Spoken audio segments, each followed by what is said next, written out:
अस्सलाम वालेकुम जी नाज़रीन, आप देख रहे हैं BLI न्यूज़ और आज आपके साथ एक इन्फॉर्मेटिव स्टोरी शेयर करते हैं। रब की रज़ा। लॉकडाउन के बाद एक साहिब से मिले, मैंने पूछा वक्त कैसे गुजरा। कहने लगे एक नमाज से दूसरी नमाज के इंतज़ार में पता ही न चला। मैंने कहा गुजर बसर कैसे हुई, दाल दलिए के लिए क्या क्या किया।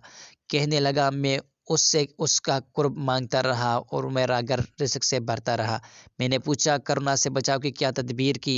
कहने लगे मुब्तलाए फ़िराक के लिए मौत नेमत है और मैं इस नेमत से ताहाल महरूम हूँ। मैंने कहा कोई बचाव, कोई एहतियात, कोई तदाबीर। कहने लगे जब ख़ुद को रब की रज़ा के हवाले कर दिया तो फिर तदबीर और बचाव समेत सब कुछ उसी के हवाले। मज़ीद इसी तरह का इन्फॉर्मेटिव और न्यूज़ और स्टोरी की वीडियोस देखने के लिए हमारे यूट्यूब चैनल BLI न्यूज़ को ज़रूर सब्सक्राइब करें। अगर हमारी वीडियो आपको अच्छी लगे तो अपने दोस्तों के साथ ज़रूर शेयर किया करें। मिलते हैं किसी नई वीडियो में, तब तक के लिए अपने दोस्त अपने भाई तौसीफ अहमद को इजाज़त दीजिए। अल्लाह हाफिज़।